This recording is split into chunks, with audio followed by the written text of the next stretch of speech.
Eloyi Eloyi Lamasabakathane, Thixo wam, undishiya ngani. This is the fourth word that Jesus spoke on the cross. It's found in the book of Matthew chapter 27.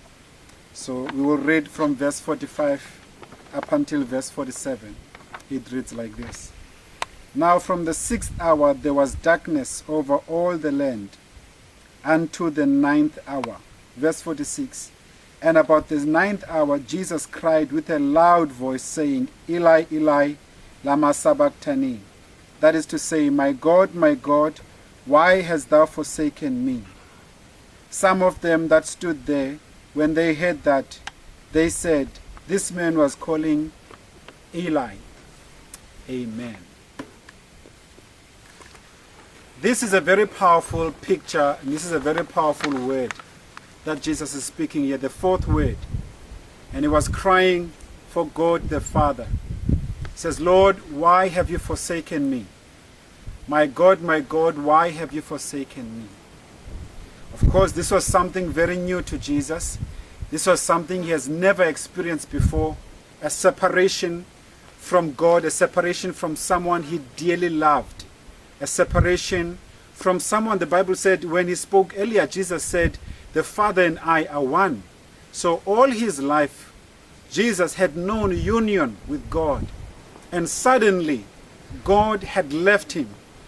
And he cried, the Bible says he cried with a loud voice, and he said, my God, why have you forsaken me? I'm standing today next to this green, beautiful tree with sharp thorns. As you can see, it's very sharp, can be very painful. And this is to somehow try to relate to the pain Jesus had. Of course, we can never really know fully how painful that was, the separation from God. And this is something we wish on no one in this world, to have no union with God the Father. And why was Jesus separated from God? Jesus was separated from God because Jesus was carrying now the sin of the world. And it does not matter who was carrying the sin of the world or who was sinful. God will still remain holy. God in his holiness and righteousness can never change. The Bible says God is one and God can never change. He's the same yesterday, today, and forever. God can never change. His holiness can never change. Doesn't matter who it is, can never change. Now his beloved Son, all of a sudden, was engulfed and full of sin, carrying the sin of the world. My God. And for the first time, the holiness of God separated from a sinful Jesus. As painful as this is, it's also good news for all of us, that as he was separating from Jesus, he was being united with us all who received the sacrifice of Christ on the cross and received the holiness of Jesus. So Jesus, the Bible says, he became sin so we can become the righteousness of God through Christ Jesus. So on one hand, we see a very dramatic, very painful scene on the cross. But on the other end, we see a very beautiful story being told. One of great and good news. The good news of the love of God.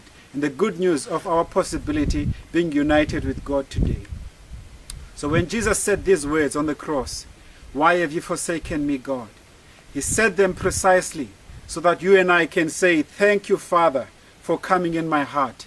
Thank you, Lord Jesus, for coming in my heart. So that we can have union with God the Father. He was not saying this so that we can continue in our sin.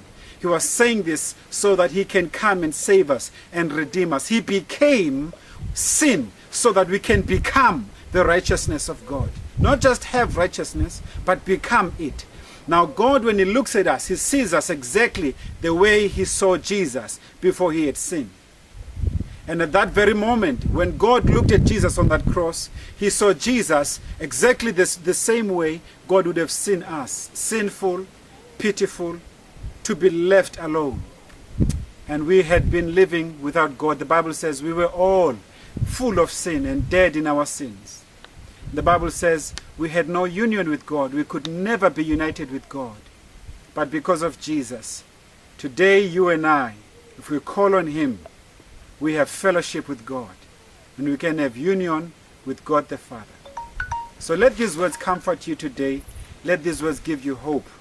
That if you come to God with a willing heart, if you come to God with a humble heart, God will be one with you. Just as he was one with Jesus before he died on that day, he can be one with you. And of course today Jesus is one with God the Father once again, because God raised him from the dead. Hallelujah. May God bless you, and thank you for watching this session. Please continue watching further. Of course, this is the 4th word of the 7 words that Jesus spoke on the cross. As we explore on this series of the cross, the 7 words Jesus spoke on the cross. Thank you so much, and God bless you.